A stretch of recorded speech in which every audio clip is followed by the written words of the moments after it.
What is up, guys, and welcome back to a brand new video. Today we're going to be doing our first proper play of Grid 2019. Now, I don't know what I'm actually going to title this video, but I do have a couple of things that I want to address in this video. The first of which is, I'm not actually that much of a fan of this year's game. Pretty controversial to say, I think. I've seen a lot of people on Twitter say that they really enjoy it. A lot of, prominent people in the community say that, they're having fun with it, but I don't know. There's quite a few gripes that I have with this game, and I feel like I will touch upon some of those in this video. The first of which is this one. This is my first seconds of online gameplay. I'm just sat here on a grid waiting for a race to start, and there's a bunch of other people who are already circulating on the track, so I don't really know what's going on here. And this was actually going on for ages, like the best part of 5 or 10 minutes or something. You see here, I randomly start moving, but then I stop again, so I don't really know what's going on there. I think I might have got hit, but I decided to pause my game, and then all of a sudden my car decides to move, so I'm like, oh, okay, I can get into the race now, but no, I couldn't. The only way I could get moving is if I paused the game. Whenever I went back into the game, it would stop my car dead. So that was a really weird issue to encounter, first time around on Grid Online. So not a great introduction. Eventually, I don't know if this is an issue with just me, but I found that once literally everyone else left, I could drive the car fine again. So I wonder if maybe everyone was kind of waiting for me to finish the race or something on their end, and in Tiametmarduk land I was just oh, God knows what I was doing.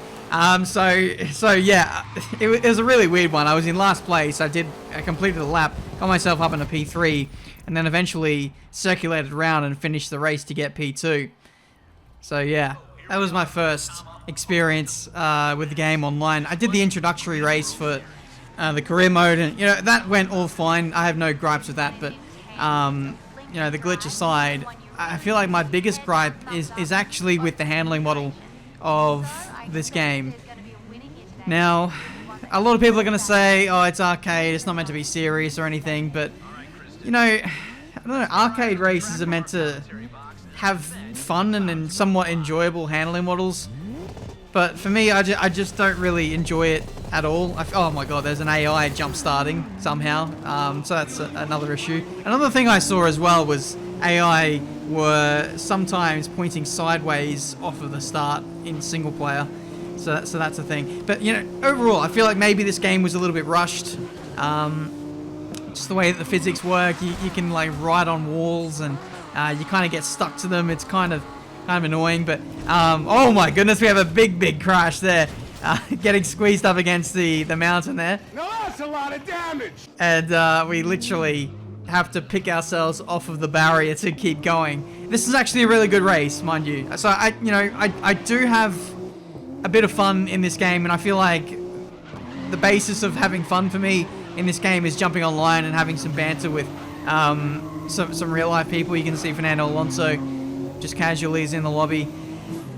Was racing Charles Leclerc in yesterday's video, racing Fernando today. It's regular occurrence to race, legends of Formula 1. But anyway, I don't want to be completely negative, because it can be really easy to get caught up in the negatives, and there certainly are quite a few of them. But when you're racing online and just having a bit of banter, crashing into people probably isn't most people's idea of fun, but when you're having a close race and you're in competition and you can actually get a feel of what the car is doing and have an element of control, yes, then it is quite fun.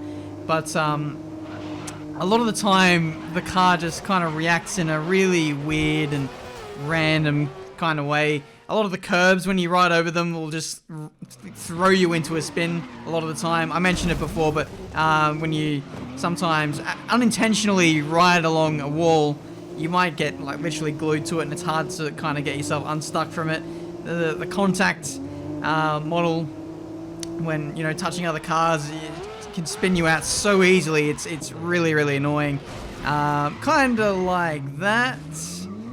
but sometimes it can be a little bit worse. Like someone will like crash into like that there. Like why the hell did I spin like that and end up sideways? I mean, really, if anything, the guy in front should have been spun out. But I don't know. That's just my little gripes. It's not anything huge with the contact model, I guess. I think, yeah, like I said, my biggest issue is the way that the cars handle. But I'm going to stop banging on about that until we get to the next race, because that is a little bit more evident of it there. But in this one here, this was quite manic. There was it's almost like a peloton, I would say, like in bicycle terms. There was just a big midfield group all bunched together. Everyone just kind of racing each other, getting held up, and it was quite fun, to be honest, to actually make some inroads on those guys once they were able to string together a couple of corners. So that was good. We got ourselves up in a P8 with a potential maybe to get P7 here. P6 is a little bit further up the road. Go for a dive here at the hairpin. Unfortunately, that did not work out for us here. Worked out later on with a little bit more experience that handbraking through the corners is a much faster method of getting through here. At the moment, I was just being a bit of a pleb and trying to drive this almost too much like a traditional racing game where you just apply the brake and then jam on the throttle on the exit. Literally in this game, especially at a corner like this, you got to throw the car into the corner sideways with the handbrake and then floor the throttle on the way out. And that seems to be the best method to get through some of these corners. But we get P7 regardless of our technical ability, and we survive the mountain that is Okatama. So yeah, that's we're gonna now move on to the next race, and I believe it's the final race of this episode. We're off to Sydney Motorsport Park, which is a bit of a home race for me on this game. Being from Australia, this is in Western Sydney, and pretty timely as well that we're racing around here because the Bathurst 1000 is on this weekend. And speaking of which, I am thinking about doing a full-length Bathurst 1000, literally 6 hours, all by myself. So if you want to see that video, leave a like, subscribe, I don't know, put it in the comments, and I will get that done for you. But yeah, this is these cars kind of highlight the issues that I'm talking about with the handling model the most. When you've got a lot of horsepower and rear-wheel drive, not a lot of grip. It's very much slidey. The handling characteristics of the grid games, especially this one and Grid Autosport, Grid 2, the way that the cars kind of move through corners, it's almost like the rear wheels are leading the car around a corner. It's all, I akined it to a bit like driving a shopping cart, to be honest. It's like a shopping cart handling model. It just looks really, really weird. But yeah, you'll notice as I go through hairpin corners, I'll try and catch a slide and it will overcorrect quite massively. You can see here I'm squabbling away with an AI driver getting punted wide by a regular player. This corner here, this is one I couldn't get right at all today. Just completely slid wide and trying to get on the power, just fishtailing everywhere in a weird kind of manner. I'm racing on the pad as well, by the way. Haven't tried out the wheel as of yet. But, you know, as far as I'm concerned, this game is more targeted at the casual audience. People who are going to be driving on a controller. So, I don't know, maybe I should have saved this mini review for after trying it with a wheel. So I'll probably do that at some point. But, yeah, the pad, it is a little bit weird to handle sometimes. The initial turn-in sometimes as well, like going through there, you turn in a little bit and the car will actually turn a lot and rotate a lot. But then as I went to like full grip and full commitment through the middle of that high-speed corner, just understeering quite wide. But that's just me, I reckon. That time around, just kind of being an idiot and not slowing the car up enough to get it around the corner. But yeah, most of these issues probably won't be an issue once you get used to the game.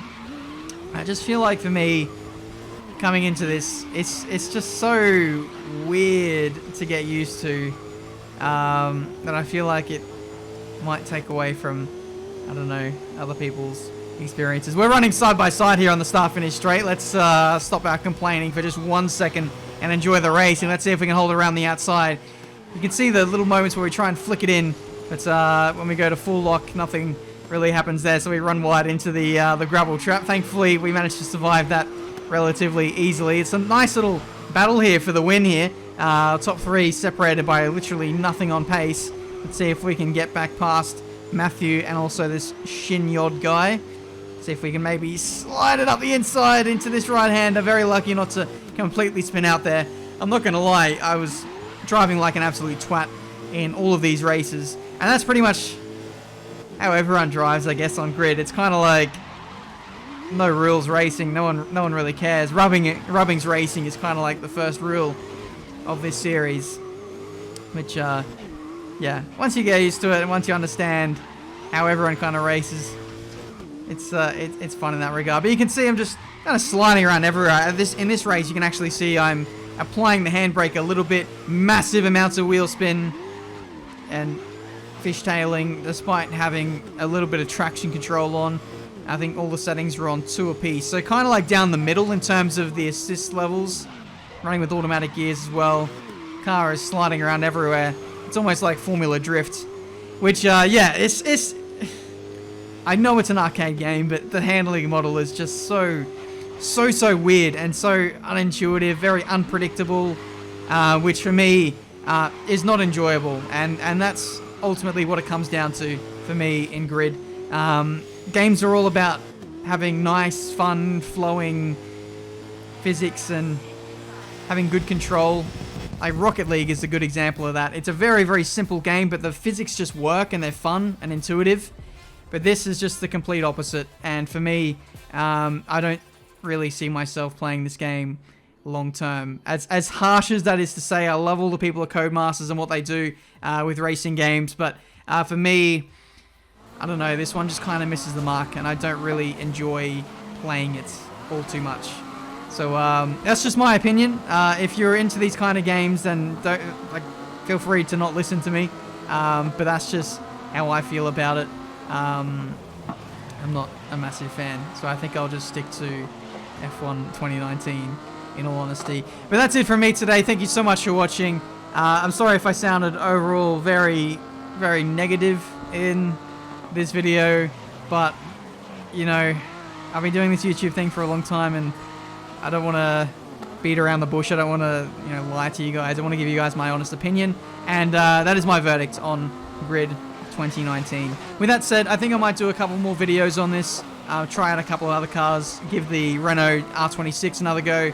Same too with the F1000 car, which is actually quite fun to drive compared to some of the others.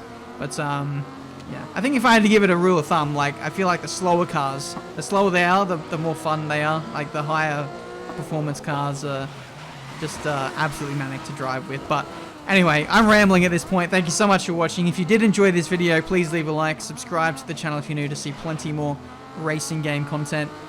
We'll try and do the Bathurst 1000 at this point before the actual race takes place. But until then, I'll see you next time.